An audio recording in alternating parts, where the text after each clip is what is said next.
Friends, இன்றைக்கி நம்ம வீடியோவில் இன்றைக்கி சயின்ஸ் வீடியோவில் என்ன ப்ராஜெக்ட் பண்ணியிருக்கோன்னா, இந்த எனர்ஜியை வச்சு ஓடும் பார்த்தீங்களா, அதுக்கு பிரகாரம் தான் பண்ணியிருக்கோம். இப்போது எனர்ஜினா என்ன? நம்ம சாப்பிட்றதுக்கு ஓடுறதுக்கெல்லாம் நம்மளுக்கு யூஸ்ஃபுல்லாக இருக்குது. எனர்ஜிலேயே 4 டைப்ஸ் இருக்குது. என்னென்னா, first solar energy, wind energy, hydro power energy, அப்புறமா பயோமாஸ் எனர்ஜி. இப்போ சோலார் எனர்ஜினா சோலார் பேனல் வழியாக நம்மளுக்கு வீட்டுக்கெல்லாம் இது வரும் பார்த்தீங்களா, அதுதான் சோலார் எனர்ஜி. விண்ட் எனர்ஜி அப்படின்னா ஒரு விண்மில் இருக்குது பார்த்தீங்களா, அது காற்று சுத்த சுத்த அதுவும் சுற்றுது பார்த்தீங்களா. இப்போ அந்த விண்மில்லேருந்து எப்படி நம்மளுக்கு பவர் வருது அப்படின்னா, உள்ளர டர்பைன் அப்படின்றது ஒன்று இருக்கும். அந்த பாக்ஸ் எல்லாம் விண்மில் பக்கத்துலேயே ஒரு குட்டியாக இருக்கும் தானே, அதான் டர்பைன். டர்பைன் இருந்தாலே ஃப்ரெண்டு மாதிரி இன்னொருத்தரும் வந்துடுவார், அவர் பேர் ஜென்ரேட்டர். இந்த ஜென்ரேட்டரும் டர்பைன் சுற்றி இருக்கிற ஏர் இதெல்லாம் எடுத்து அதை ப்ராசஸ் பண்ணி மெக்கானிக்கல் எனர்ஜியாக கொடுக்கும். நம்ம மெக்கானிக்கல் எனர்ஜி யூஸ் பண்ணிட முடியுமா? இல்லை தானே. அதனால ஜென்ரேட்டர் வழியாக சுற்றிலும் இருக்க மெக்கானிக்கல் எனர்ஜி, அதாவது டர்பைன் கொடுக்குற மெக்கானிக்கல் எனர்ஜி எடுத்துக்கிட்டு அதுவும் இந்த மாதிரி ப்ராசஸ் பண்ணி அதை எலக்ட்ரிசிட்டியாக மாற்றும். எலக்ட்ரிசிட்டி வந்தோடனே நம்ம அப்படியெல்லாம் எடுத்துக்க முடியாது. அது டிரான்ஸ்ஃபார்மர் வழியாக நம்ம வீட்டுக்கு கூட கனெக்ட் ஆகும். இப்போ அடுத்ததாக ஹைட்ரோ பவர் எனர்ஜி. இதை இந்த எனர்ஜி எங்கேருந்து கலெக்ட் பண்ணுவாங்க அப்படின்னா, வாட்டர்லேருந்து கலெக்ட் பண்ணுவாங்க.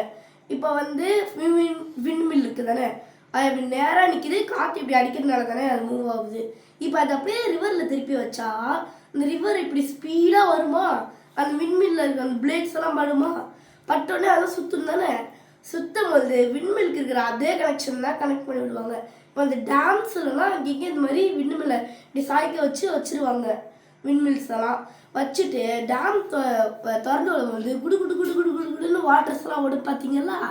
ஓடும்போது அந்த பிளேட்ஸில் பார்த்து அது ஸ்பீடாக போய் நம்மளுக்கு இப்படி தான் எனர்ஜி வருது. பயோமாஸ் எனர்ஜி அப்படின்னா நம்ம வீட்டில் போடுற குப்பையில் இருந்தும் எனர்ஜியெல்லாம் கன்வெர்ட் பண்ணலாம், எலக்ட்ரிசிட்டி எடுக்கலாம். அதாவது இப்போது உங்கள் வீட்டிலலாம் எவ்வளோ டஸ்ட்பின் இருக்கும்? யூஸ்வலாக எல்லாம் ஒன்று தான் வச்சுருப்பாங்க. ஆனால் சில பேர் மட்டும் 2 வச்சுருப்பாங்க. ஒன்று ரெனவபிள் எனர்ஜி, அதாவது மக்கி போகிற குப்பை. இன்னொன்று நான் ரெனவபிள் எனர்ஜி, அதாவது மக்காத குப்பை. இப்போது ரெனவபிள் எனர்ஜி எடுத்துக்கிட்டு அதை நம்ம ஹீட் பண்ணிடுவாங்க, அதை கொளுத்தி விட்டுருவாங்க. அதை கொளுத்தி விட்டு ஃபயர் வரும் பார்த்தீங்களா, அதுக்கு மேலே ஒரு வாட்டர், அதெல்லாம் அந்த பேன் அந்த மாதிரி ஸ்டீலாக அந்த மாதிரி வச்சு அது மேலே வாட்டர் ஊற்றிடுவாங்க. வாட்டர் ஊற்றிட்டு இப்போ விண்மில்க்கு வந்த மாதிரியே விண்மில்லை இப்படி மேலே குட்டி ஃபேன் மாதிரி வச்சுருவாங்க. இப்போ என்ன நடக்கும், கீழே இருக்கிற ஃபயர்லாம் போய் அந்த வாட்டரை பர்ன் பண்ணி வாட்டர் மேப்பர் மேலே போய் அந்த விண்மில் சுற்றும் தானே. சுத்தம் நம்மளுக்கு யார் வேணும்? ஜென்ரேட்டர் வேணும் இல்லையா. அதனால மேலே ஒரு ஜென்ரேட்டரை வச்சுருவாங்க. இப்போ நான் அதை வச்சு ஒரு ஆக்டிவிட்டி பண்ணியிருக்கேன், இங்கே பாருங்கள். இப்போ இதுக்கான மெட்டீரியல்ஸ் என்னென்னா, ஒரு கார்ட்போர்ட், அதில் உங்கள் பாம் அளவுக்கு ரெக்டாங்கிள் ஷேப்பாக எடுத்துக்கோங்க. அப்புறம் ஒரு சார்ட், அந்த சார்ட்லேயும் அந்த மாதிரி உங்கள் கைக்கு ரெக்டாங்கிள் ஷேப்பாக எடுத்துக்கோங்க. அப்புறமா அந்த கார்ட்போர்டில் 4 வீல்ஸ், அப்படியே நீங்கள் 4 வீல்ஸ் அதில் மேக் பண்ணிக்கோங்க. இந்த மாதிரி கட் பண்ணி எடுத்துக்கோங்க.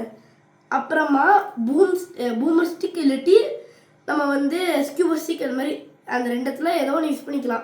அதை யூஸ் பண்ணிவிட்டு அப்புறமா ஸ்ட்ரா 2 பேப்பர் ஸ்ட்ரா 3 தேவை நம்மளுக்கு மொத்தம். இப்போ என்னென்னா, இந்த சார்ட் இது இருக்குது பார்த்தீங்களா, இந்த அட்டைப்பெட்டி. இந்த அட்டைப்பெட்டியில் ஃபஸ்ட்டு எடுத்தோடனே அந்த லாங் சீஸாக கையில் வச்ச ரெக்டாங்கிள் அட்டைப்பெட்டி எடுத்துக்கோங்க. எடுத்துக்கிட்டு அதில் இந்த மாதிரி ஸ்ட்ரா இருக்கும் பார்த்தீங்களா, ஸ்ட்ரா இந்த மாதிரி போடுங்க. இந்த மாதிரி வச்சது வருமா சைடில் 2 ஸ்ட்ரா நீட்டிகிட்டு இருக்கும் பார்த்தீங்களா, அதை ரைட்டாக இந்த மாதிரி கட் பண்ணி விட்டுருங்க. கட் பண்ணி விட்டு இந்த க்ளூ போட்டாலாம் ரொம்ப நேரமாக ஆகும்.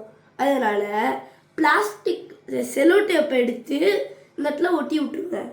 ஒட்டி விட்டதுக்கப்புறமா நம்மள்கிட்ட அந்த வீல் இருக்கும் பார்த்தீங்களா, அதில் அந்த 2 வீல் எடுத்துக்கிட்டு சைடில் சொருகி விட்டுருங்க. சொருகினதுக்கப்புறமா அது வெளில வந்துடும் இல்லையா ஓடும்போது, அதனால சைடில் இந்த மாதிரி செலோ டேப்பை சுற்றி விட்டுருங்க. இதில் எனக்கு என்ன ஒரு ப்ராப்ளம் வந்துச்சுன்னா, இது தெரியாமல் அந்த பக்கெட்டு கொஞ்சம் விட்டு அந்த பக்கெட்டு வச்சுட்டேன். அதனால் வைக்கும் போது தான் இப்படி அகலமாக போயிட்டே இருக்குது. அதனால் அந்த மிஸ்டேக் வரக்கூடாது உங்களுக்கு, அதனால நான் அந்த மாதிரி சொல்கிறேன்.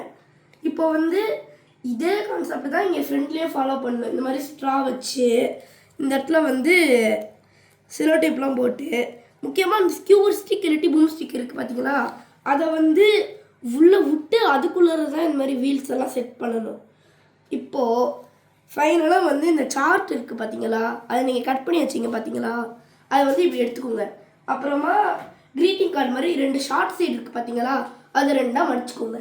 மடிச்சுட்டு கீழே வந்து லாங் சைடு இருக்கும் பார்த்தீங்களா, அதை கொஞ்சோண்டு மடிங்க, ரொம்ப மடிச்சிடாதீங்க, தப்பாக போயிடும். கொஞ்சோண்டு மடிங்க. அப்புறமா திருப்பி ஷார்ட் சைடு 2 மடிச்சுட்டு கீழே லாங் சைடு இருக்கும் பார்த்தீங்களா, மடிக்கும் போது அந்த இடத்துல மடிச்சுட்டு எடுத்துருங்க. லாங் சைடை எடுத்ததுக்கப்புறமா அந்த இடத்துல ஒரு குட்டியாக இது மாதிரி இருக்கும் பார்த்தீங்களா, இதோ மடித்ததுக்கப்புறமா இந்த மாதிரி இருக்கும் பார்த்தீங்களா, இதில் வந்து நீங்கள் ட்ரையாங்கிள் ஷேப்பில் இல்லை இப்படி ஸ்லாண்டிங்காக கட் பண்ணிக்கோங்க. ஸ்லாண்டிங்காக கட் பண்ணால் தான் இந்த மாதிரி பெண்ட் பண்ணுறதுக்கு உங்களுக்கு கரெக்டாக இருக்கும்.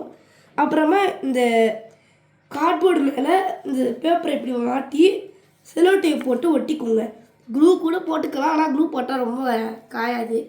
இப்போ அப்புறமா இந்த ஒரு எக்ஸ்ட்ரா ஸ்ட்ரா இருக்குது பார்த்தீங்கன்னா, இதை தான் நம்ம இப்போது இந்த ப்ராஜெக்டை தான் நம்ம இப்போ பண்ணியிருக்கோம். இப்போ என்னென்னா, இப்போது இதில் நான் ஊதுனேன்னா இந்த இடத்துல பட்டு காற்று இப்படி வரும் பார்த்தீங்களா, கொஞ்சம் காற்று உள்ளே இருக்கும் பார்த்தீங்களா, அந்த உள்ளே இருக்கிற காற்று வந்து இது இந்த மாதிரி கொஞ்சம் கொஞ்சமாக கொண்டு போகும். இப்போ இதில் என்ன ஒரு இதுனா, வீல்ஸ் எல்லாமே இப்படி ஸ்ட்ரைட்டாக இருக்கணும். ஸ்ட்ரைட்டாக இருக்கா, இல்லைன்னா வராது. ஒரே நிமிஷம் நான் வச்சுக்கிறேன். அதுலேயும் ஒரு சிலது இது பெண்டாகி தான் இருக்குது. இப்போ நான் இதில் ஊதுறேன், அது போதான்னு நீங்களே செக் பண்ணி சொல்லுங்கள். பார்த்தீங்களா, போயிடுச்சு. இப்போது இந்த வீடியோ உங்களுக்கு பிடிச்சிருந்துச்சி அப்படின்னா லைக் பண்ணுங்கள், சப்ஸ்கிரைப் பண்ணுங்கள், ஷேர் பண்ணி உங்கள் ஃப்ரெண்ட்ஸ்டையும் சொல்லி சப்ஸ்கிரைப் பண்ண சொல்லுங்கள். தேங்க்யூ, பாய்.